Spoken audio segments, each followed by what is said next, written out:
Where Did the Road Go is brought to you in part by our Patreons.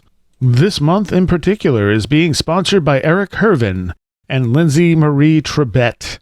If you would like to become a Patreon, get extra content, and help this show grow, you can do so at wheredidtheroadgo.com. And now our show. Transmission start. Welcome to Where Did the Road Go? Join us as we wander off the path and explore lost history, consciousness, the paranormal, unexplained mysteries, alternative thought, and much more. We are present on the web at wheredidtheroadgo.com. Now here is your host, Seriah. Welcome to this edition of Where Did the Road Go? And this week, I have on with me the author of John Keel, The Man, the Myths, and the Ongoing Mysteries, Mr. Brent Raynes. How you doing, Brent? I'm doing fine, thank you. Thank you for having me on your show. Yeah, I found out about you actually from Adam, whose conference you're going to be at on the, is it the 18th?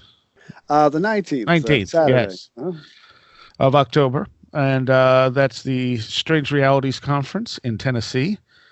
In Nashville, Tennessee, to be exact. Yes, and you're going to be talking about some of the stuff in this book, right?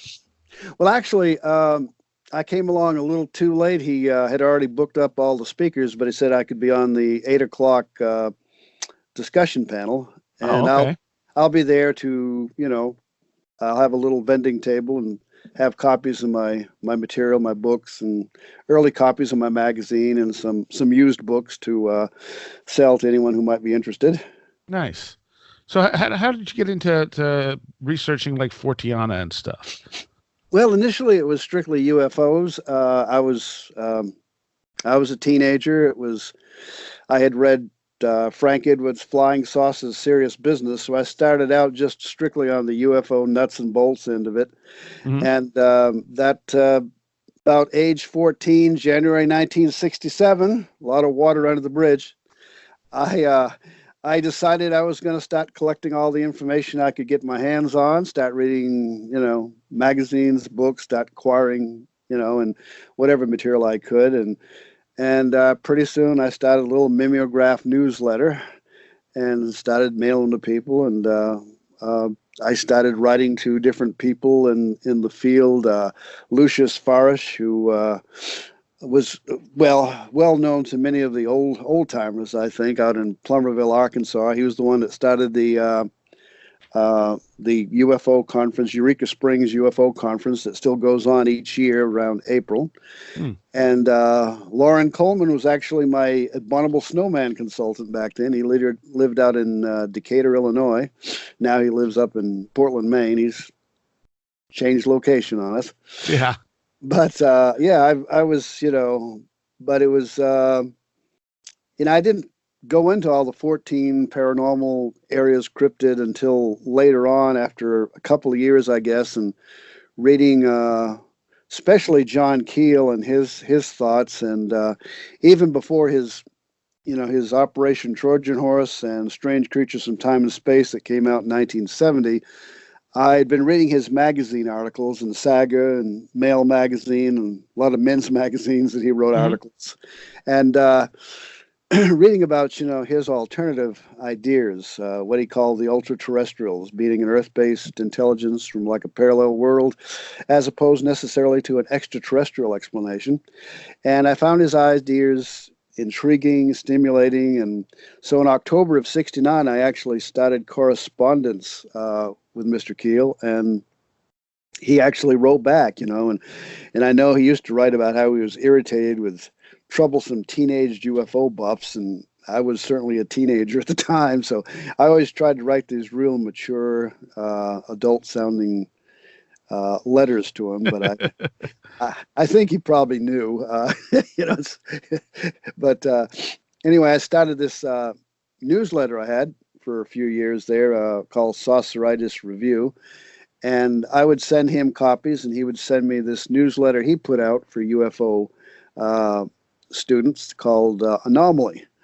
And so we exchanged newsletters in the mail, and he also would write me letters. One time he wrote me a 3-page letter single space on his typewriter. I was just amazed that he took the time to do that.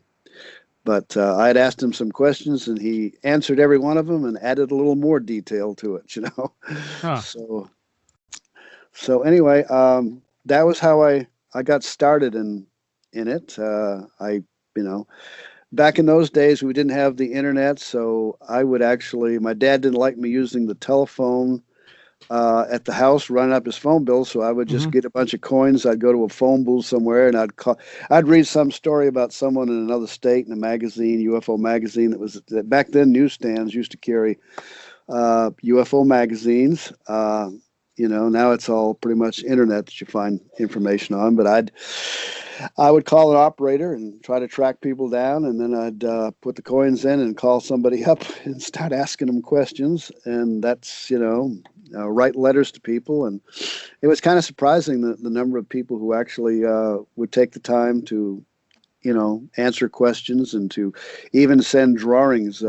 Even Steve Michalik, you know, the guy up in Canada that had the encounter with the landed craft. He was a prospector, and he was burned by this craft. He actually sent me a nice little letter and drew by hand the craft that he had seen, the little dome disc type object that he said he claimed he was burned by. And even I know that case has always seemed credible to a lot of people in the field. And there's a book that recently came out that was co-written by his son and another UFO researcher up in Canada. And anyway, that's how I got in this crazy field. Anyway. And how many books do you have now? Well, I have 3 that I've written. Visitors from Hidden Realms in 2004 was my first book, and it tries to take kind of a comprehensive global historical perspective of UFO contact type situations, including some, you know, Native American, indigenous people, shamanism, making comparative, you know, analysis on or evaluation on some of the data. And then in 2009, my book, On the Edge of Reality, which was interviews largely with a lot of different researchers and experts in different areas of the field, be it the paranormal, shamanic things, quantum physics, and so on. But at the core, you know, examining the UFO enigma from different angles, different perspectives. And of course, my latest, which just came out on Amazon on July 14th, you know, the John Keel book. Yeah. And what made you want to write the John Keel book? I mean, other than the fact that he was a huge inspiration, like, where did you come up with the idea to put this together? Well, that's a good question. You know, I didn't originally set out to, but I think that you know, I've been following in his footsteps through the years, and I've been corresponding with a lot of people about him. And I know that one time I was talking to a researcher, and she complained to me, says, just every other sentence you keep mentioning John Keel. Don't you have an original thought of your own? So I said, yeah. And I've been, you know, I do, but, you know, he was such an inspiration. And so anyway, I just got the idea a couple of years ago that, you know, I could actually write a book on John Keel, give a little of his biographical background, how he got involved, tell about him, and interview people who knew him. And at the same time, I could describe, you know, the influence he had on many people, the influence he had on me, and, you know, John A. Keel, the man, the myth, and the ongoing mysteries. That's the part that's ongoing. I mean, he's influenced so many of us in the field all over the world. I know people, you know, that I've been in touch with in Germany, Australia, Sweden, Brazil, who have been hugely influenced by Keel and their own, you know, work in the field. And I thought, you know, this would be a good thing to put out there. I mean, I've got data I'd like people to, you know, I've questioned over and pondered over, and I've presented it to different people. I thought, why not put all this in a book and let a wider audience ponder, what Keel said and some of these new things that we're looking at, the elements of anomalies with consciousness and physics that more and more people are coming to examine. They, back in Keel's day, this was all very, very controversial and kind of wild woo-woo sounding, and Right. and now more and more people are really into it. I think if he were still alive today and writing, that he would find that he would have a more, receptive audience. Yeah, him and Jacques Vallée were so far ahead of the curve on this stuff. It's only now that their work is being taken seriously by a wider group of people, it seems. Yeah, in the beginning, he even felt that, Jacques Vallée and Dr. J.L. Hynek, who were both close friends, of each other, that they didn't quite get his work. But he said eventually Vallée come right up along, expressing many ideas very similar to his own. And he would joke from time to time about he was actually Vallée's ghostwriter. But and I met Dr. Hynek at his home in September of 1972. And I got to spend, I guess, half an hour, 45 minutes, whatever time he could afford to devote to talking to this young man that was in the Navy at the time, going to the Great Lakes Naval Training Academy nearby. And so I just bought his book, which he autographed, The UFO Experience, that had just come out at the time. And I was surprised when we got to the subject of John Keel that he said that he found him very interesting. He was very intrigued by his ideas. I expected when I brought up his name that he would kind of, poo-poo. But I noticed that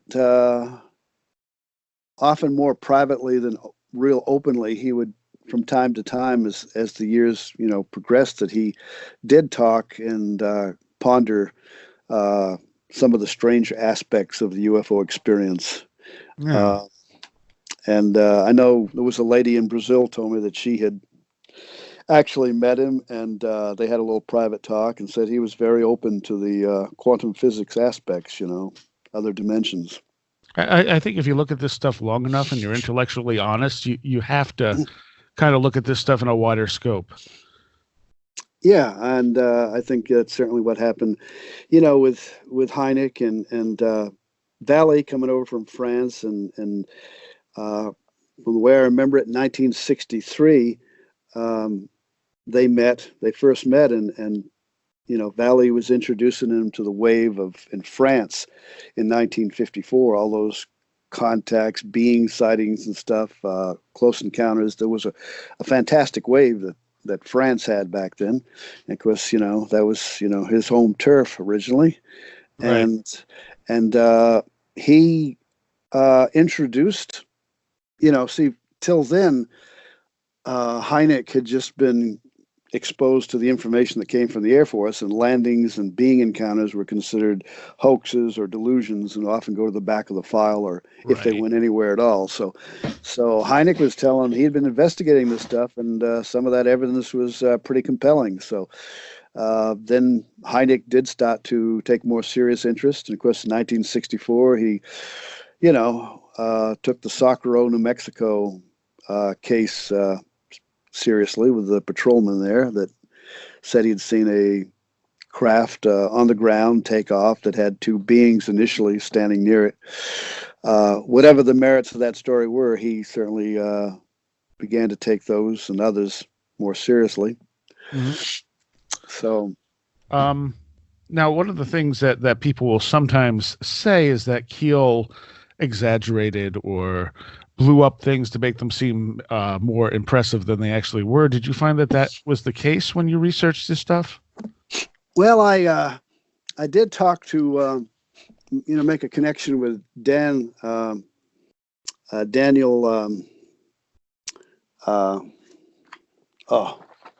excuse me for having a lapse of memory here for just, let me collect my thoughts here.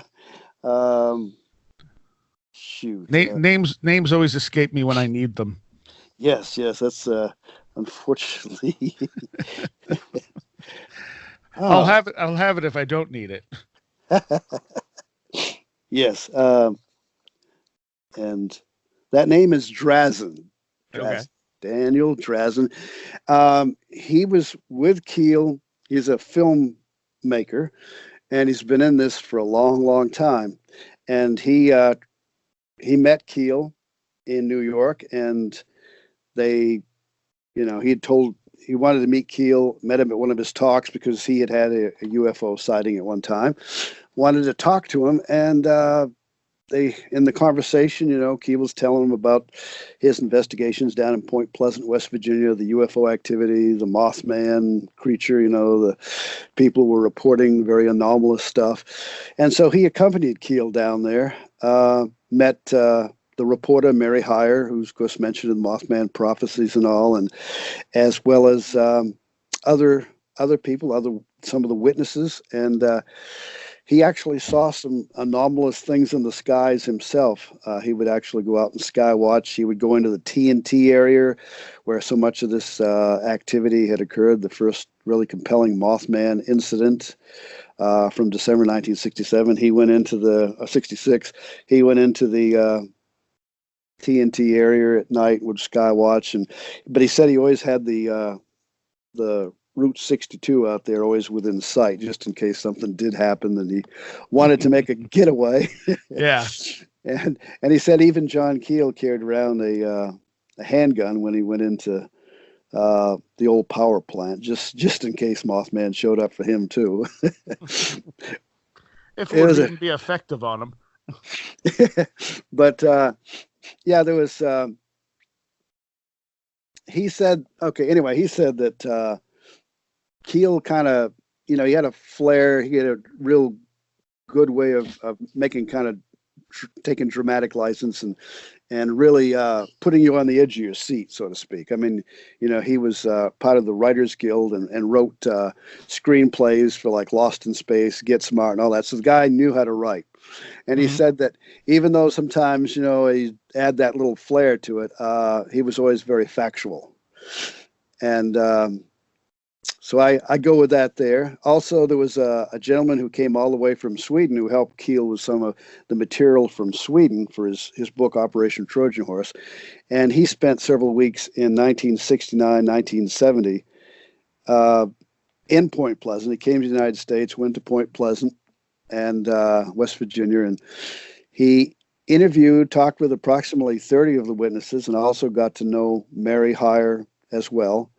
The local reporters, a stringer for the Athens Messenger, and she was on top of all these reports, UFOs, the Mothman, whatever anomalous stuff that was going on, including the MIB. Mm-hmm. And so he was actually very involved in documenting, and there was an interview that I use in the book that was actually published 2 years prior to John Keel's The Mothman Prophecies, that tells a great deal of the powerful traumatic effect these experiences had on many of the witnesses, and some of the unusual poltergeist effects and things that happen, and the effects of the eyes having kind of a shining hypnotic effect on the people. And that's certainly worth visiting right there. I got to go to Point Pleasant myself back in May of 1976. It was nearly 10 years after all this ruckus had started up, and everybody spoke very favorably that I met of Keel, and felt that he was quite professional and very knowledgeable about the subject. And I met Linda Scarberry, who I was surprised to discover not only had the experience in the TNT area with her husband Roger and another couple back in '66, but it had, she said, hundreds of other episodes.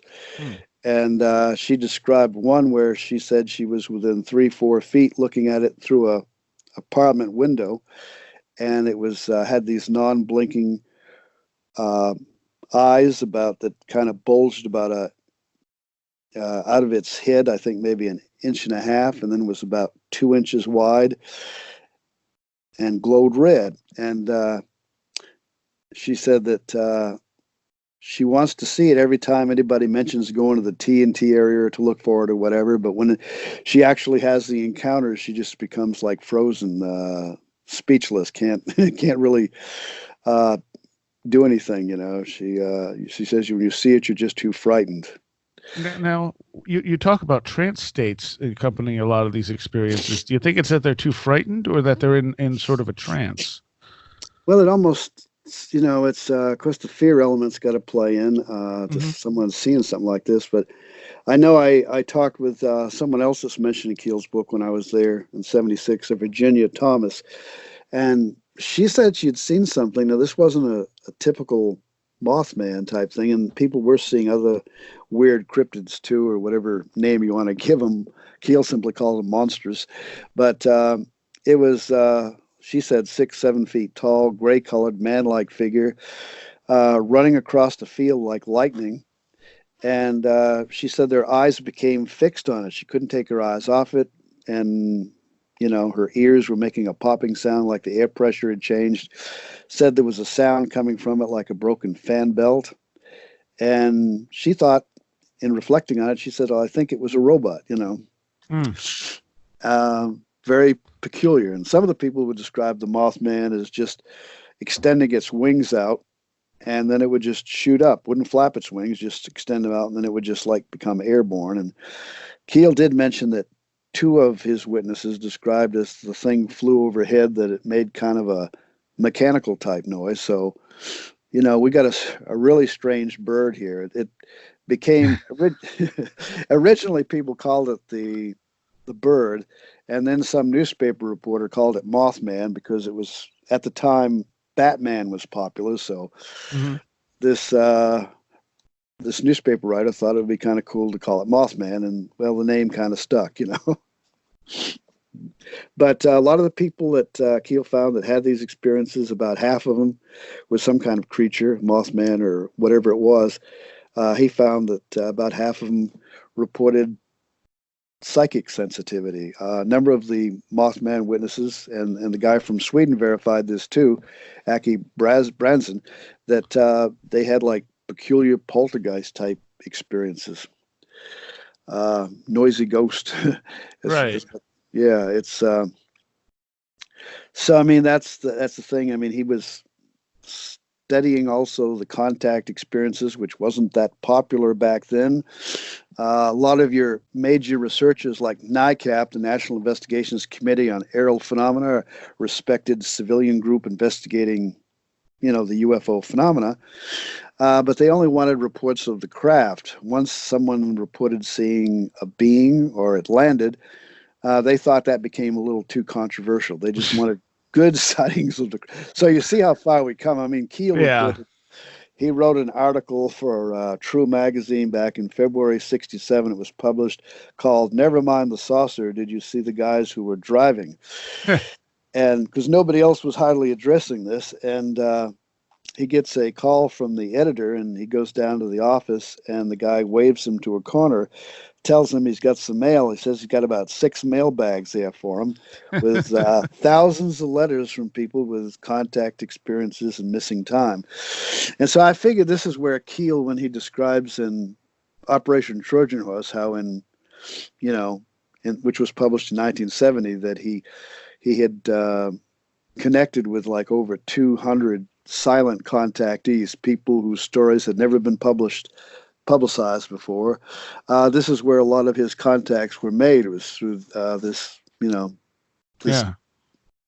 tremendous amount of mail that he got. He even estimated in that book that there might be as many as 50,000, he guessed, experiences across the United States. And then, in 1987, we had Bud Hopkins, Whitley Strieber wrote, Strieber was Communion and Hopkins Yeah. was Intruders. And then suddenly mainstream ufology took a deeper interest in these stories. They were the abduction phenomena. And they started support groups and things. But Keel really was the head of the pack. He was studying this stuff, missing time and all that, before it was really a popular thing to do so. Now there's a quote you had from Keel in there that I've heard before, where he said that some of the exaggerations were not him; they were the people who were printing his books or editing his books, changing stuff or mis typing things into his work. Yeah, early on, I had written to him because I was hearing, these claims about, the errors he was making. Hmm. And he wrote me back and explained that, like with some of the errors in his Operation Trojan Horse, that he'd been given the galleys and made corrections, and yet the publisher still went ahead and printed it without his corrections being, and then in his anomaly, he would newsletter, he would point out some things that again was beyond his control, but he wanted to set the record straight. Yeah. In fact, he would quote some other source and then find out the other source, that information had been incorrect. And in one case, he'd actually heard from the witness and learned that the name had been misspelled, and corrected some of the other details directly from the witness who was, writing to him. So, and then there was a researcher friend of his. There's some incident that was supposed to have happened years ago in Pennsylvania, and this guy lived in Pennsylvania, so he went to the newspaper, microfiles, and found out that instead of Pennsylvania, a similar story was in the paper about such an incident that happened in Indiana. So, Right. it was a whole different state. And sometimes there were things that totally reversed the meaning, like invisible became visible and such. So, I mean, Yeah, that's weird. which, things that changed the meaning, Yeah, but, completely. completely, yeah. And of course, nowadays, with the way we can publish books, we simply put it in a file, send it on, and self-publishing, you do it yourself, you make a mistake, it's your fault. That's true.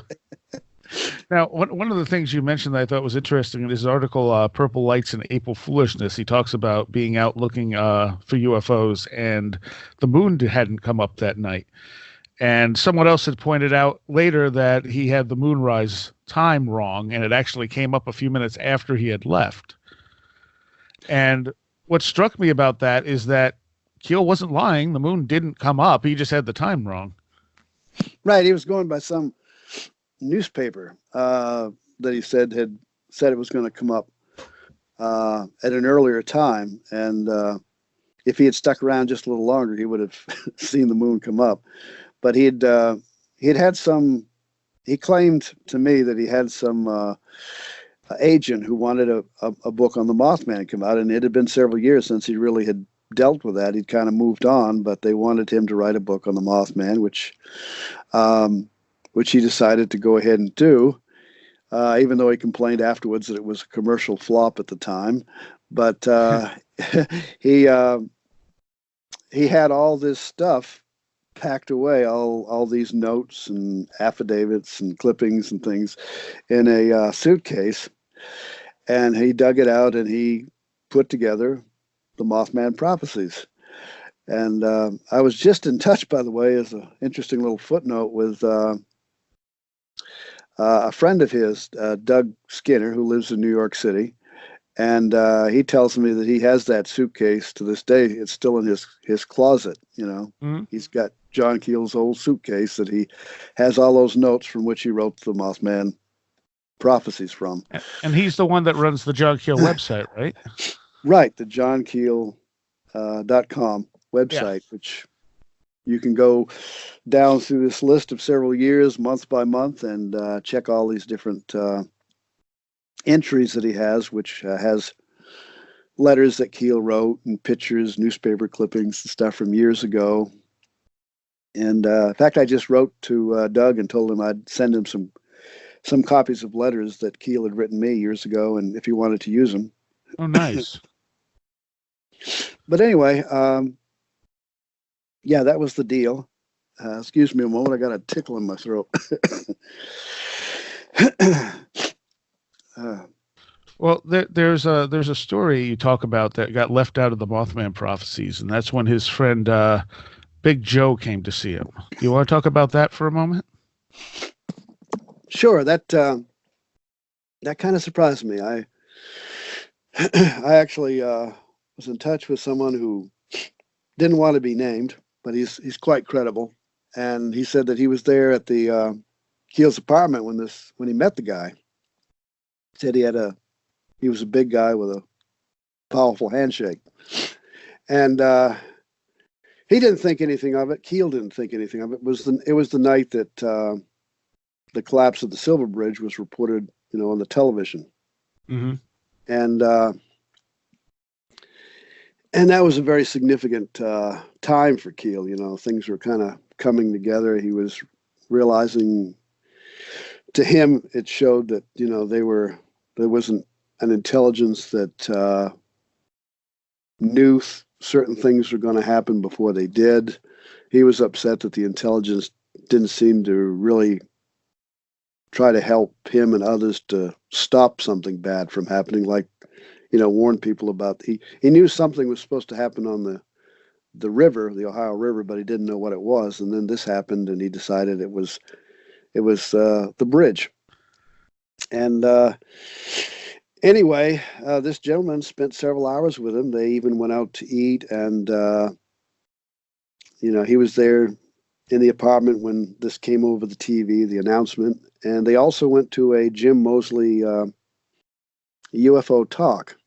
And I've tried to find out if anybody might have pictures from that talk, because anytime there's a meeting, back then or today, there are going to be pictures. And I thought, wow, but anyway, he hadn't seen this guy in years, who had been a real good friend, been his best man at his wedding years ago. And sometime later, he meets the guy's wife in Macy's and department store. And he says, "Oh, I saw your husband a while back." And he proceeds to tell her when, they met, and she proceeds to tell him that that's impossible. He died over 2 years earlier in July 1965. And Keel makes the mistake. He's so amazed. He says, "Are you sure?" And she's, gets rather upset and says, "Don't you think I would know? I was there, And so Keel realized he had a real mystery, and he told my informant that,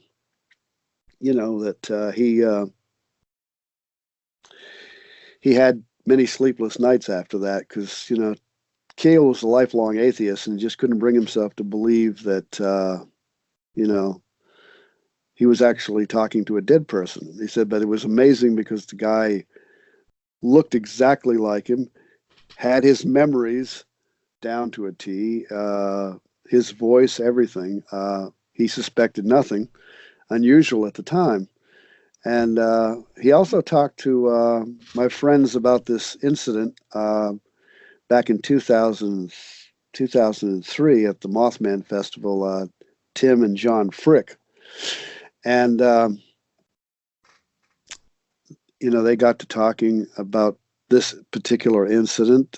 He revealed to them, and one of them, it was Tim, said something to Keel about, well, wow, what do you think about that? And Keel said, it hurts my head too much to think about it much at all. And yeah, that was pretty bizarre. Well, Ann Strieber had made the comment that whatever this stuff is has something to do with the dead, because she noticed so many people would have contact with dead friends and family members, including Whitley, in his December 26th abduction, which he never talked about either because he thought it was too fantastical. Yeah, and I thought, wow, I really thought it should have been something that he, you would have thought it would have come out of the Mothman Prophecies, but it just didn't feel like it fit.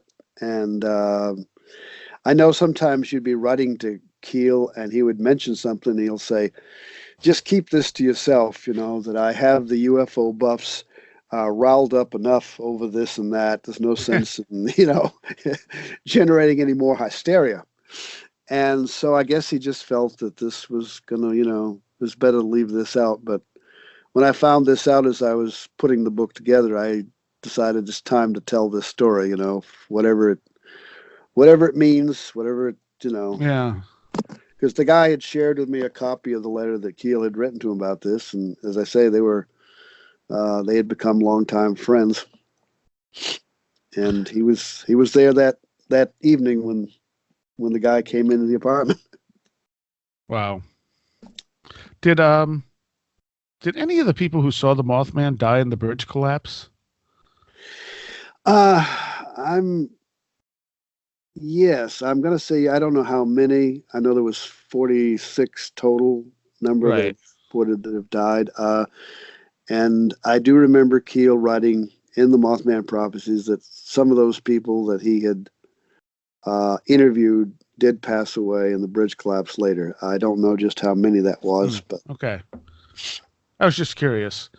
Um, let's talk a little bit about Derenberger. And Keel was suspicious of him at first. yeah, Woodrow Derenberger, who you know, he had the famous Indrid Coal encounter when he was returning to his home in West Virginia from actually Ohio. It was a rainy night, and all of a sudden, this craft came down and landed in the road, blocking, him from passing it.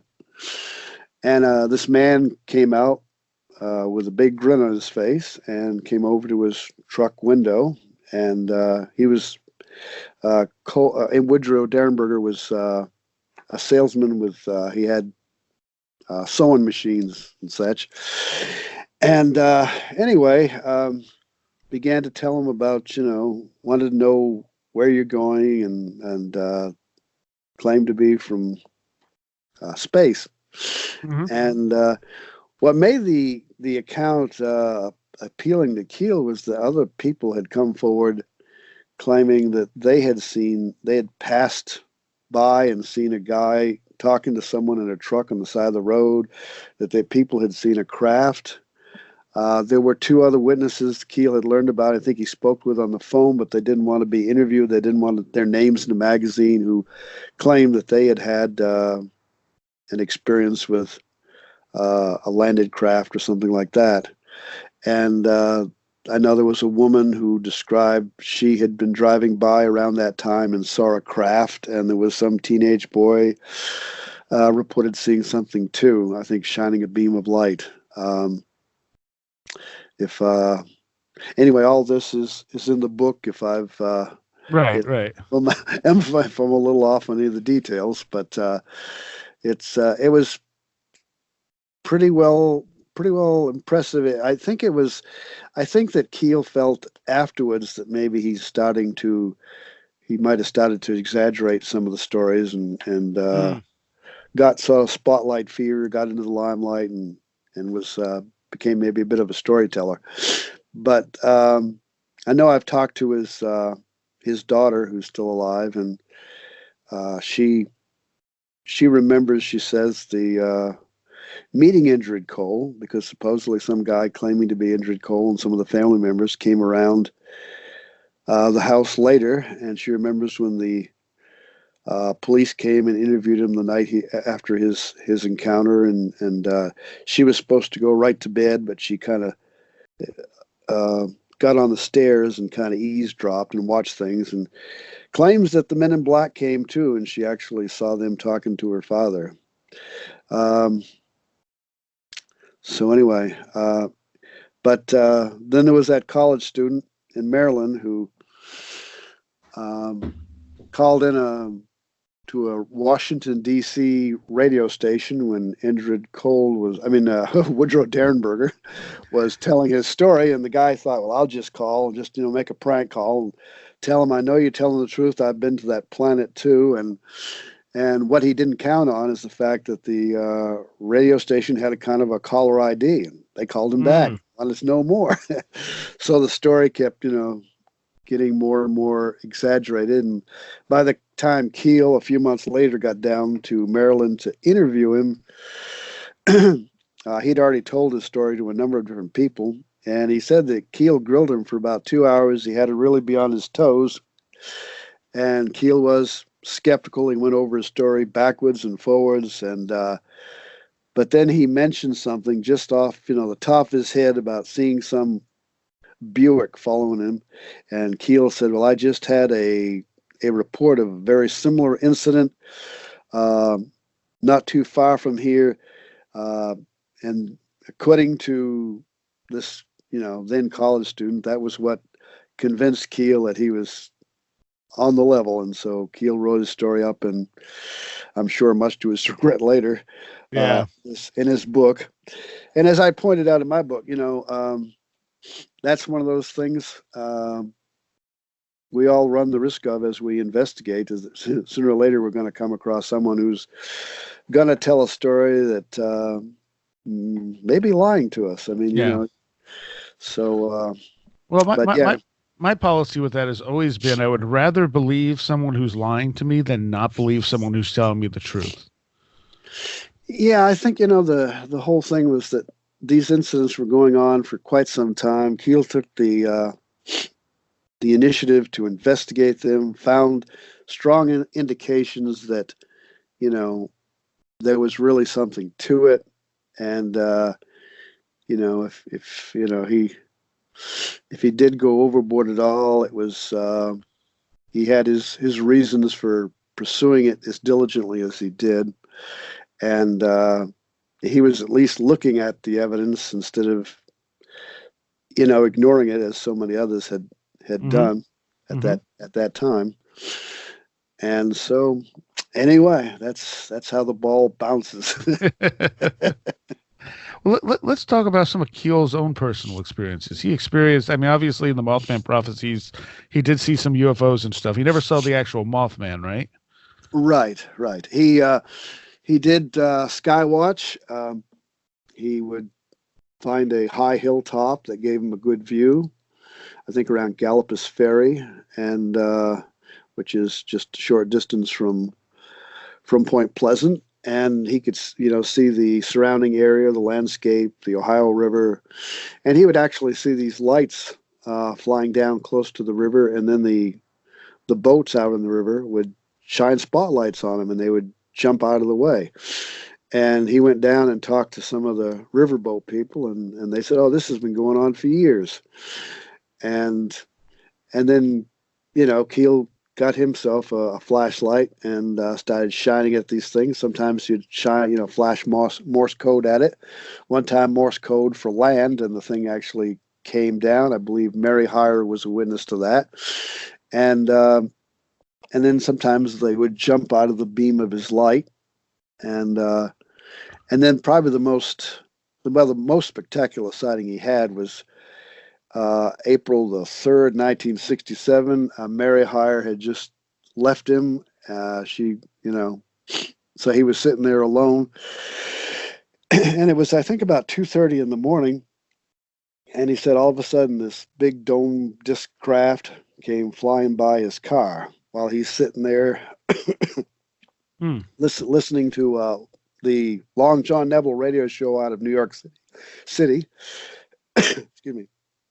Which was the Art Bell of that time. And he's just sitting in the front seat of his car, chewing on a candy bar.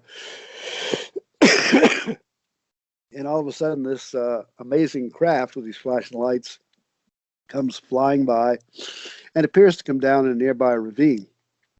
And at that point, he locks all the doors, and he says, here I am, a guy who is used to, prowling spooky areas, cemeteries late at night.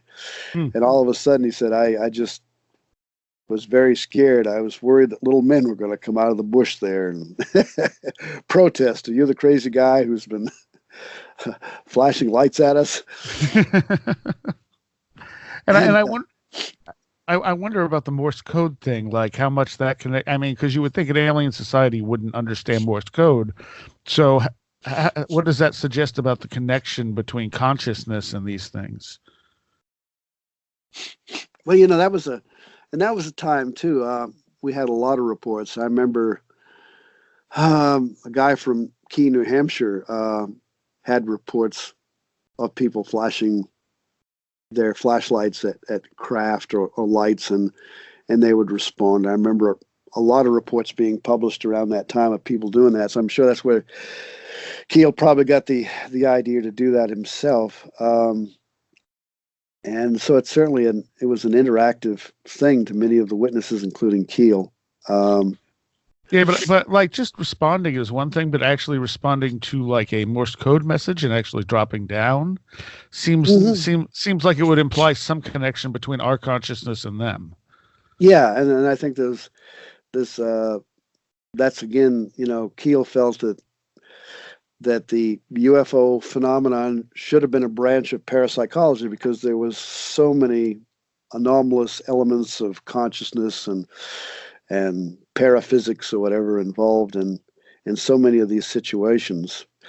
And the following day, where he had thought he had seen this craft come down, he had the police up there, and they had a Geiger counter checking out the ground because he thought it had actually landed, and they couldn't find any trace evidence. They couldn't get anything detected on the Geiger counter.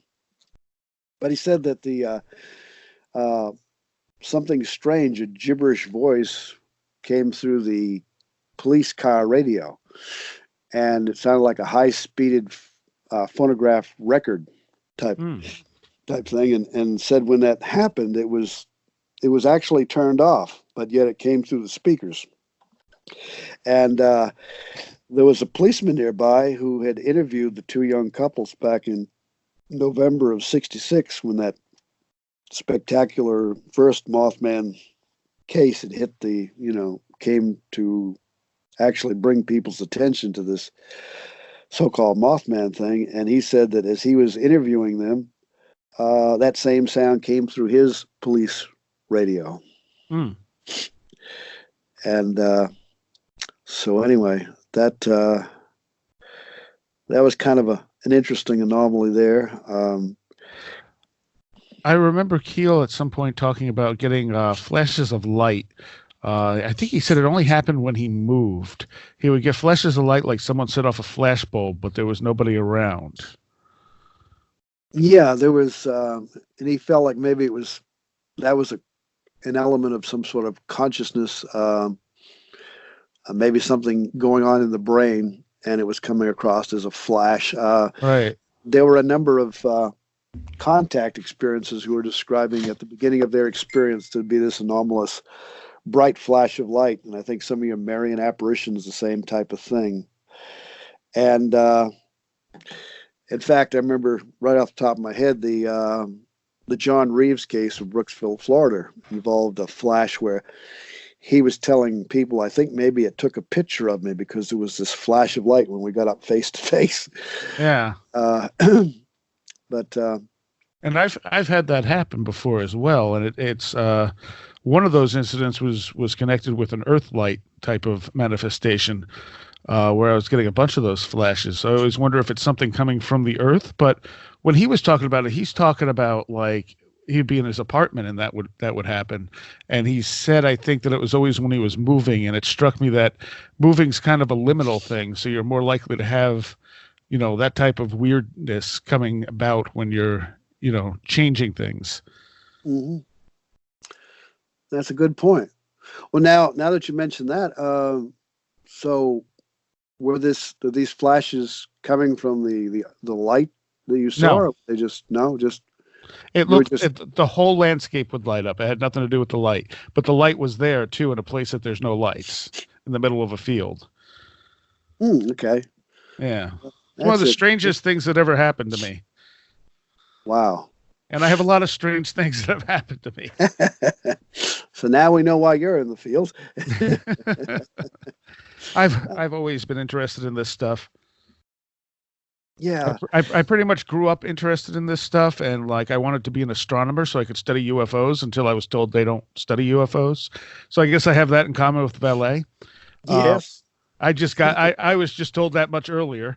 And then I wanted to be an archaeologist because I wanted to look for lost civilizations. And was told they don't really do that either. And it's like, oh, never mind then. Well, you found your place now. Exactly. And I found Keel from his articles in Fate magazine, and I think the first thing I picked up, because he would be in every issue, and that would be my favorite article in Fate magazine. And so finally, I went and started hunting down his books, pre-internet, obviously, and the Mothman Prophecies was the first one I found, and then I think Our Haunted Planet was the second. And I was just so blown away by the way he approached this stuff and his sense of humor and everything else. Oh yeah, his humor, his acid wit, tongue-in-cheek style there he'd use, and he, in a single paragraph, he could say two or three things that would suddenly bing, Yeah. grab your attention, and like no other writer that I've ever encountered, really. And the Mothman Prophecies was always one of those things where I'm like, I kind of want to make a movie out of this. But I don't do big budget movies. I do like really no budget movies. And I'm like, I wish someone would do this. And when it was finally done, I mean, you said he rejected a ton of different screenplays. But I thought the one that was done, even though it's not the book, I thought it had the perfect feel for the events. And that seems to be his opinion too, I guess. Yeah, that was his opinion. I know a lot of people complain that it didn't follow the book, but he said that the book would have been too hard to have followed like in a 2-hour movie. Yeah. And so it had to be broken down to just certain basic characters and throw in all the different elements and give it the feel. And he said it recreated the feel of the experiences, the atmosphere that was part of that, that whole situation. And he did tell me, and he also wrote it in Fate magazine, that there was one thing that was in the movie that actually did happen, and that's where the telephone was plugged out of the wall and it still rung. He said that actually did happen to him.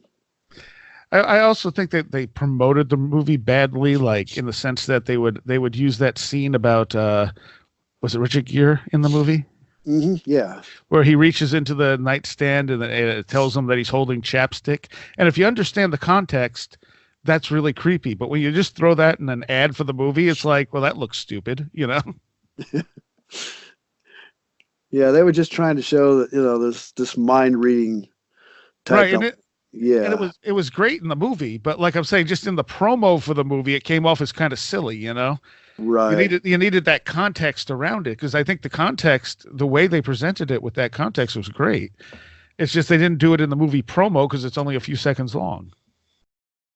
Yeah. Yeah,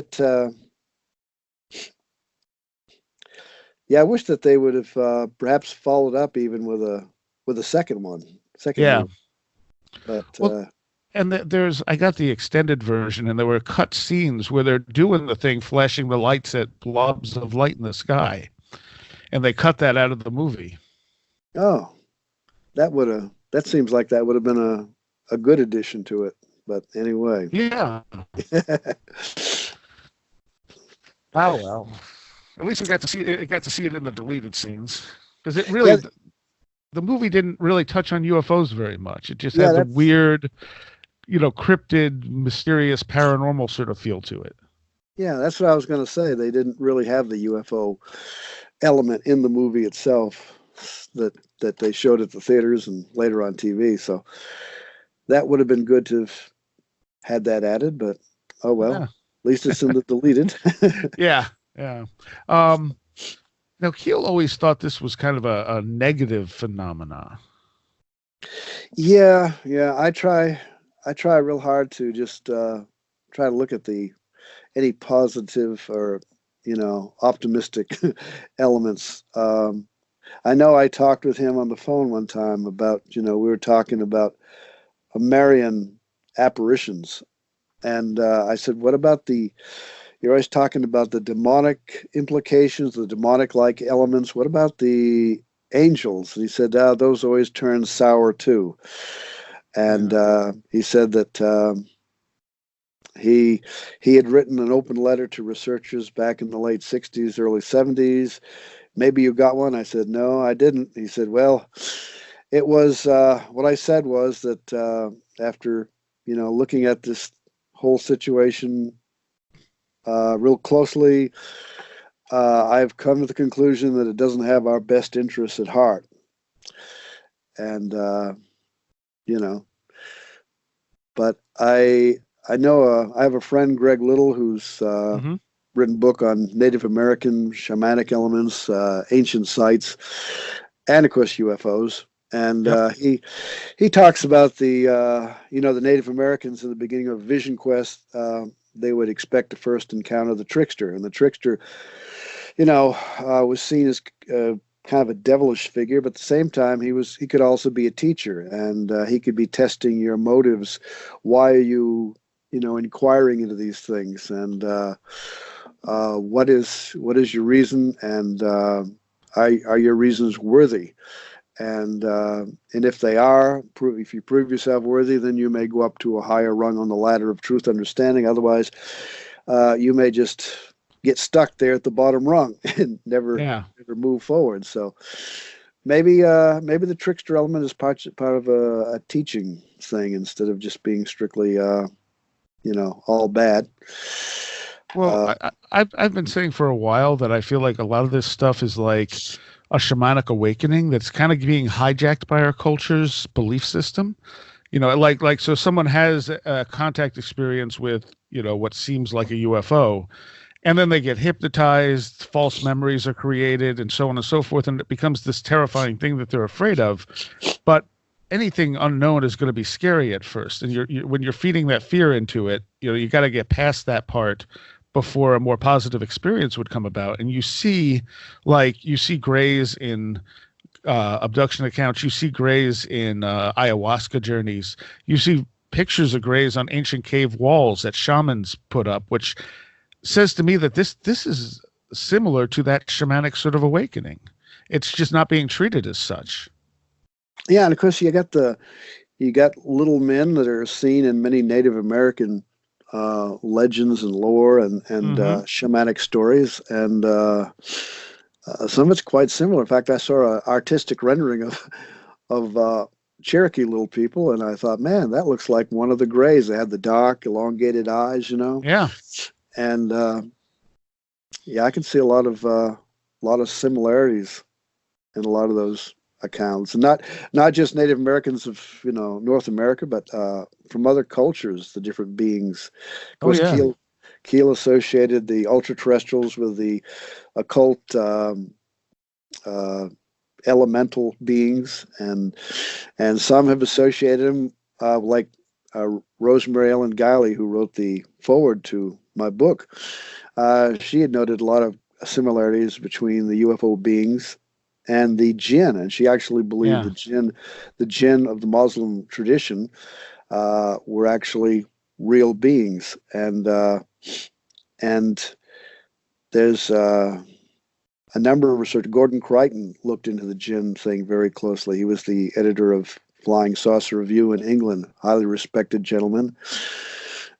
And Ann Druffel of California, a longtime researcher in this field, been in it since the late 50s and written a number of books.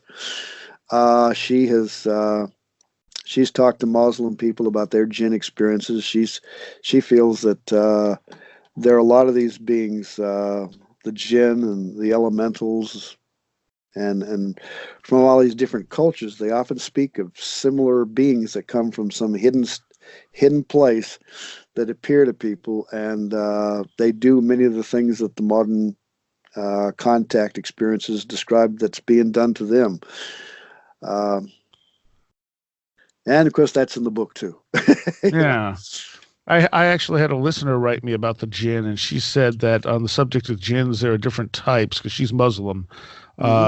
Ifrit jinn that can propel themselves at great speeds across the sky, jinns that can imitate the dead, jinns that can enter objects, jinns that can shapeshift, jinns that can enter the body of people and animals. Jinns cannot alter their environment as they inhabit the same space as ours in a parallel dimension.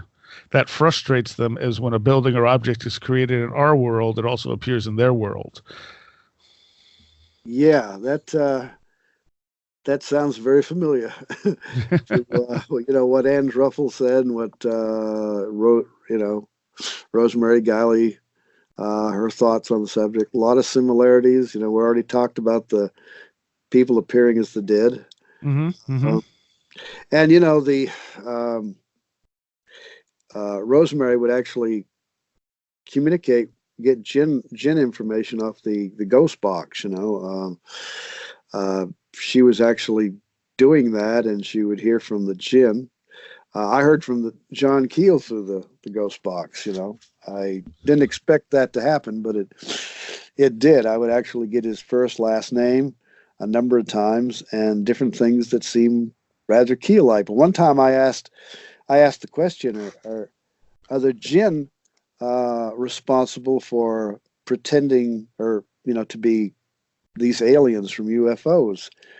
And a male voice replied immediately, "You're an alien." Ah. And I told Rosemary about that, and she said, "Well, Brent, that's a typical response that you could expect from the jinn." So maybe. Yeah, you talk about spirit boxes in here. Spirit boxes are one of those things I've always been kind of on the fence with. Like, I guess I've never seen one that convinced me beyond a shadow of a doubt that it was like actually intelligent control behind it. Because these are the boxes that scan radio frequencies, right? Right. Uh-huh. And they would be on continuous scan. And what I have is a digital AM FM, but I always use AM. It seems like it picks up better. And I was very skeptical, on the fence. I hardly even wanted to get on the fence at the time, but a friend of mine who was a paranormal investigator and also turned out to be a contact experiencer himself had introduced me to it, and went on a number of investigations using the ghost box, and we were recording it. And I remember we were on one, and he said, "I just heard John Keel," and then heard it again and played back the audio, and sure enough, the voice said John Keel. And so it was on the 1 year anniversary of his passing, and we were going to do a session at the home of Sandy Nichols in Thompson Station up near Nashville. And I said, if you guys don't mind, let's try to reach out to John Keel. And I think we had 3 recorders going, and had a stereo speakers hooked up to this ghost box. And so he had this well recorded, and Brett asked his spirit guide, technician, whatever you want to call him, to have John Keel say his name. Within I guess a couple seconds, you could clearly hear this male voice say John Keel. And I've never heard John Keel in a regular radio show being talked about on an AM station, True. But unless you're picking up coast to coast or something. Yeah, but anyway, came through John Keel. So then he asked about Bigfoot, and immediately this male voice, which some people say sounds like John Keel to them, kind of says "smuck Bigfoot," see, and then these 2 other voices repeat "see," like they were agreeing with this voice.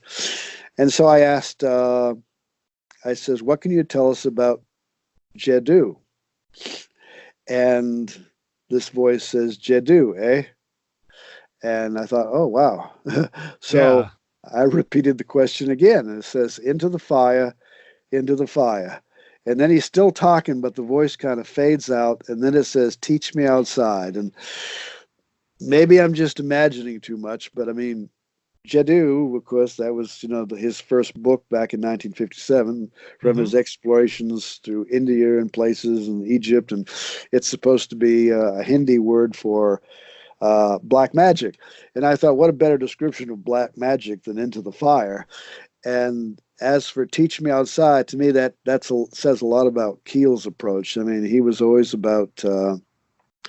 He was always reading. He loved to read about foreign countries and adventures that he could have there. Dreamed of adventures he could have, and I think "Teach Me Outside" was maybe one of his would be one of his Mottos. Mottos, Yeah. potential mottos. Yeah. Thanks. And Yeah. Jado, it took me so long to find a reasonably priced copy of that book, back before it was republished, and because it was selling for a lot at one point. And I Oh, finally got it, and I was certainly not disappointed in it, even though it's not the paranormal type of stuff that he deals with in his other books. It's a really interesting exploration of the sort of tricksterism of a lot of magicians and holy men across the like Middle East and stuff. right, absolutely. And even though he was, he had originally thought about becoming a stage magician before he decided to become a writer, but thank goodness he became the writer instead. And Yeah. he always continued to practice his magic. I understand he had a an unpublished manuscript that actually describes some magic tricks that he had developed himself. And as far as I know, it's lost to the wind now. But Uh, he was recognized among many magicians as being, one of them, and he often encouraged other researchers to be aware of the magic that they're. He didn't think you should be a parapsychologist, for example, unless you knew a little bit about the tricks of the trade. And he had actually sat in, him and his literary agent, who's on the cover of my book, talking about, John Keel, Sandra Martin. mhm. They both went together to it was supposed to be a psychic demonstration that some man was going to give. And they're sitting there right up front, and there's newspaper people nearby with their cameras. And this guy stands up in front of them and proceeds to levitate this object, holding out his hands to the side. And Keel pokes Sandra and says, "We need to leave now." And so, without question, she follows him out the door onto the sidewalk. And then she says, "Okay, John, what's going on?" He says, "I can take you just a few blocks down to a magic shop down here on such and such street, and I can get this kit, and in a few minutes you'll be able to do the very same thing he was doing." He said it was nothing but a little magic trick that anybody can perform. And he says, "I didn't want us to end up with our pictures being taken and people seeing that and saying, 'Oh, look, John Keel and Sandra Martin were fooled,' you know." Yeah. And he did meet with the guy who actually brought the psychic slash magician up onto the stage. He was a parapsychologist, and told him, and I got this from Doug Skinner, Keel's friend, and said that he says you could tell the researcher wasn't too happy to get the uh, the whole rundown on this, and, but Yeah. Keel told him you need to be real careful with these people, and to know some of the tricks that can be accomplished. Now, even though he learned a lot of cool things when he was over there on his journey from Egypt to Singapore, um, and a lot of the magic tricks that were performed on people, Uh, he at the same time became aware that there were things even John Keel couldn't explain. He was in some Buddhist temple, and there was a guy there who was supposed to call in the spirits, and there were a number of things that happened. One of the most bewildering to him was the three-legged stool that came out of a dark corner and circled him, and Keel's moving his hands around it, looking for the usual trappings, the string or something, mhm. and it circled him, and then went back to another corner.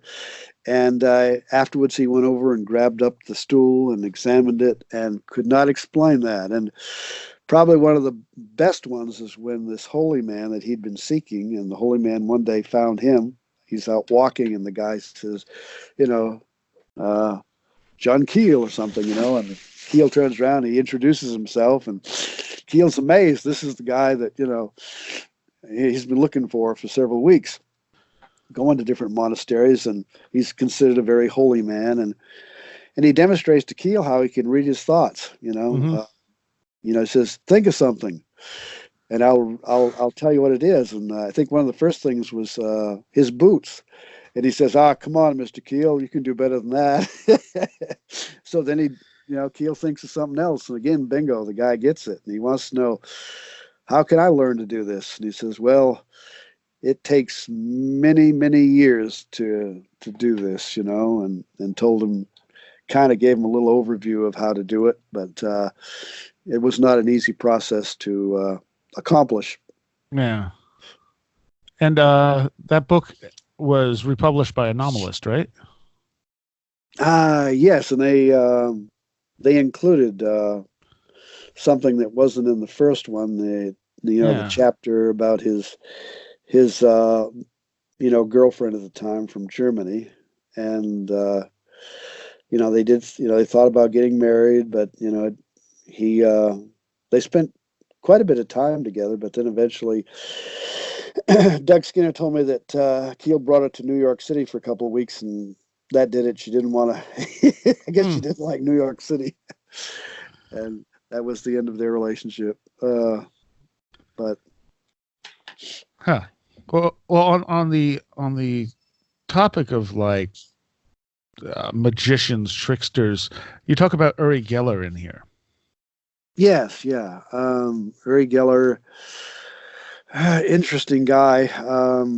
Yeah. I don't know if Keel actually ever met him or not, but I've talked to some of the researchers, people that have met him and been impressed. And there was, back on November 30th of last year, Harvard Medical School had two doctors who were talking about people who had experienced orbs being hit by beams of light. They're doing MRI studies, which is something I've felt for a long time. I'd like to hear more about someone, seeing what's going on in the brain as people are reliving these experiences. This is where really exciting discoveries could be made. And I found out these two medical doctors, Gary Nolan of Nolan Lab out of Stanford, and who's kind of been at this for a few years now, but he was called in by Christopher Kit Green, who actually back in 1972 was asked by Richard Helms, of the director of the CIA, to kind of be a handler and an overseer of operations like at Stanford, where they were going to study remote viewing and psychokinesis, like Uri Geller and Ingo Swann and others. Mm-hmm. And he was skeptical. He operated the weird desk at the CIA at Langley. And I just, was amazed to think that after all these years, he was still at this, He's left the CIA back in mid 80s, but he still continued to work, I think, as a consultant for different branches of, the CIA or the Department of Defense and so on. And now works at a hospital up in Michigan. And wouldn't surprise me, he's, still got some connection, but he's doing a study of a little over 100 experiences, many of them military, who say they've been hit by beams of light, and he's got all their medical history. And he and Gary Nolan are supposed to put together eventually a big journal article. And they believe there's a part of the brain that kind of acts as an antenna for some of these people. They have seen craft. They've had kind of psychic experiences of various kinds. And I think really his awakening was working with Uri Geller, particularly in when Geller worked at a site about 30 miles from Stanford, Lawrence Livermore Nuclear Laboratory, where they were studying his psychokinesis. And they wanted to find out if, Geller could maybe, if there was a missile that was coming toward us, and in order to, if a psychic could, like Geller, could disable it remotely and or reset the course or something. Yeah. And so anyway, while he was there doing the experiments, a number of things happened to the scientist. The scientist, very grounded, prestigious, grounded, people, not superstitious or anything, but suddenly two of them were thinking about quitting. They were just these weird things, balls of light. They were reporting apparitions, a large, tall bird type thing. just weird. And then there was one experiment that Geller was doing where they got this audio that they recorded, and they couldn't understand it. Mostly it was unintelligible, but Kit Green listened to it and recognized one word, and it was the name of a classified project. And he knew that none of the people working there, none of the engineers, scientists, knew about this project, and he was very disturbed to suddenly find this, recording from a kind of an EVP type thing. Yeah. So I And the believe. thing, go ahead. I just going to say I believe that's why that Kit Green back there in 1974 from those episodes really got interested in all this, because this was such a high strangeness situation involving top-notch, professional, capable people and very anomalous things. And it was through Geller that they became aware of it, because Geller claimed he had seen UFOs, and as a young boy been hit by a beam of light, and that's where his focus has been, on people being hit by beams of light. So anyway, that's that in a nutshell. And Geller, I mean, my first exposure to Geller was when he was doing the TV specials, and they'd have James Randi out there running them down, and I always my first thing was that James Randi would reproduce the stuff Geller was doing with sleight of hand, and I'm like, but you didn't prove that's what Geller's doing. First of all, just because you can reproduce something doesn't mean that you've explained it. And second, like, I figure, looking at this stuff, if you're going to go on national TV live, you're probably going to fake it to make sure it works. Oh yes, yeah. There were just too many people, and I interview Eldon Bird, who was a naval scientist, and he had done an experiment with Geller, and he had seen him in operation. He was very impressed, and one time I walked into the office of a magazine publisher in New York City. It was the publisher of UFO Update, and he said that Geller had walked into his office one time, and these little pins were popping off a bulletin board and something on his desk moved. He said Geller didn't have any time to get in there and prepare to set something up. This just happened spontaneously, this kind of poltergeist type stuff. And that's common with UFO witnesses. Yeah. And so I, this is all part of the ongoing mystery here. But yeah, I mean, like, and you see that connection between, like, people who have real abilities and that sort of trickster sleight of hand stuff gets mixed up a lot. And once someone is seen to be faking something, they just assume that everything they've done has been faked. Right. And it's really hard to get people that have been in the UFO field to really take that next step and consider the trickster element, the paranormal elements, because they've been so conditioned to look at this from strictly the physical nuts and bolts components. Keel used to call it the cult literature. That there is this high strangeness that's heavily involved, and part of the fine underpinning of this that gets so neglected. But I was interested to find that Dan Drazen, who had gone with Keel to Point Pleasant in '67, he was going to do a PBS special, and was in touch with PBS about doing this. And unfortunately, for whatever reason, PBS decided dropped the ball. Said they decided not to do it. Yeah, that would have been interesting. Yeah, could you imagine having the film, all that footage and the interviews of people from that time? And he has continued on with strange situation. He's got a documentary you can find on YouTube online called Calling Earth, dealing with EVPs and the ITC phenomenon. In fact, it's because of that I found out how to reach him. I'd always remembered reading about Dan Dresden in the Mothman Prophecies in several places, and I saw where he was over in the Netherlands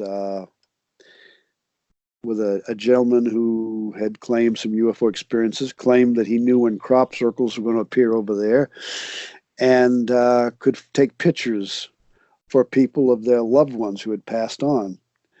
And Nancy Talbot had posted this on Facebook, and she had pictures of that he had done of her brother, and had passed away. And she said it was clearly her brother. And I said, was there any chance that he could have got copies of the pictures? And she says no. And she got, I think, a little insulted, said, "You don't think I'm that stupid, do you?" And I say, "I'm sorry, I'm just asking, Right, yeah. But and then I asked her about Dan Dresden. I said, "Is this the same one in Keel's book?" And she says, "I don't know, but here's his email address. Write him and find out." Nice. So I did. So everything just came together there, and very interesting. And Well, I'm going to have you back to talk about more stuff in this book, because I still have a ton of stuff I want to talk to you about, both in and out of this book. There's some stuff in there you mentioned that I want to get more into too. That will probably drift a little away from the book. But the new book is John A. Keel, The Man, the Myths, and the Ongoing Mysteries. And you are Brent Raynes. And where's the best place? I assume this is available everywhere? It's on Amazon, and Okay. Alternate Perceptions. Of course, they can Google Alternate Perceptions, or they can go to apmagazine.info for the website. Okay. And we do an issue every month. The new one comes out the first of the month, and then it's archived, so you can read the current one, and you can go and you can check archive for years previous. Nice. And we have interviews and book reviews and different articles. Okay. And you're going to be at Adam's conference, Strange Realities Conference, on what's the date again? It'll be Saturday, October the 19th. Okay. This coming right up. All right. Well, hopefully I'll have you back soon so we can, talk some more about this stuff. It's been a pleasure having you on. Well, I enjoy it. It's not often I get to sit and talk about such weird stuff with people, Our patrons help make this show possible, and I'd like to send an extra special thanks to all patrons pledging $10 or more.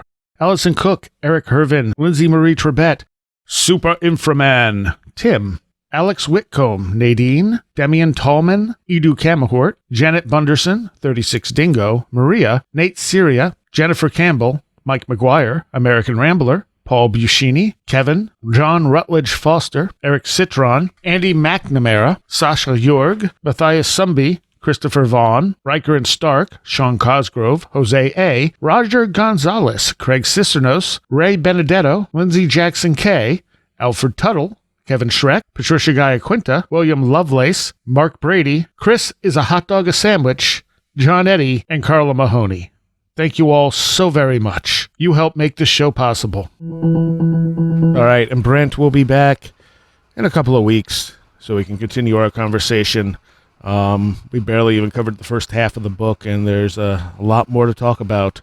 Hopefully I'll be putting up some stuff from Albatwitch, both some public stuff and some stuff for patrons only, if all goes well.